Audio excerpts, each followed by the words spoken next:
From the top of Hormond Hill, the Shropshire plain lies spread out at your feet, ringed by the Shropshire hills. To your left are the Clee Hills. Then as you turn, you see Wenlock Edge and the Longmynd, Caer Caradoc and the Stiperstones, the Lawley, Lith Hill, Rodney's Pillar stretching up into the sky, and all the way to your right the flat top of Oswestry Hill Fort. Before you is Shrewsbury, and coming towards you a shining loop of water, the River Severn, full of secrets and stories. There was once a fisherman called Cothlin who lived on the banks of the River Severn. And Cothlin, he was painfully shy, awkward around people, and so he lived alone, with only the song of the river for company. It was autumn time. The salmon were running, and so Cothlin took his boat, his little coracle, and he paddled it upstream to a place that he knew that the salmon gathered. It was on the inside of a big bend, so that the water was still and the salmon could rest. On the surface insects danced, and the willows reached their heads over the water to shade the salmon beneath.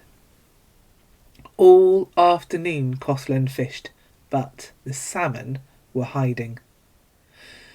At last the sun was setting, and Cothlin knew it was time to head for home. One last time he cast out his line, and this time, finally, there was an answering tug. He played the fish in closer and closer until he hauled it over the side of the boat, and she landed on his lap, scales shimmering red and gold at the sunset. An intelligent eye gazed up at him, and he couldn't do it. He couldn't kill her. He couldn't take her and smack her head against the side of the boat and watch the light in those eyes fade and go glassy. In one swift movement, he hauled her, heaved her back over the side, pushed the boat back into the current and started for home. And all the way back, he was berating himself for a silly fool. What sort of fisherman catches the perfect fish and puts it back into the water? So busy was he berating himself that he didn't see the sliver of silver in the water. He didn't see the salmon turn and follow the wake of the boat downstream. By the time Cothlin reached home, the last of the sun was gone and night had fallen. He splashed out onto the bank, picked up his coracle, stowed it safe out of the river's reach, went into his hut, stripped off his wet clothes, and went straight to bed. But he didn't sleep. He stared into the darkness for a long time, before at last he drifted into dream. He dreamed that he woke to singing, a woman's voice threading in and out of the song of the river. In his dream he went outside to a land lit by moonlight, all black and silver, all shape and shadow, and there was the woman standing waist deep in the river, her hair long, cascading down her back until it pooled and swirled around her in the water. She turned, looked up at him and smiled.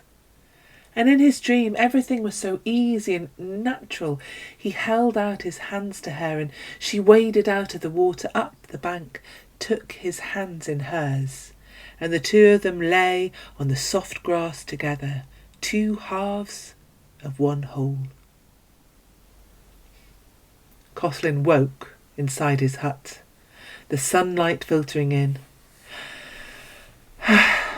He sighed, rolled over, only to find the woman sleeping next to him, warming his bed. He smiled down, looking at her, and only then did he see the scar stretching out from the corner of her mouth across her cheek, as if a hook had caught and snagged the skin. He reached out one finger wonderingly, tracing the scar, and her eyes opened. One hand reached up to his. She said that her name was Sabrina, and Cothlin asked her to stay, and she agreed. And that little hut, that had been so full of loneliness and yearning, now was filled with love and laughter, with happiness and hope, and, not too long after, with children. And the River Severn that had brought the two of them together, flowed ever on, filling their house with her song.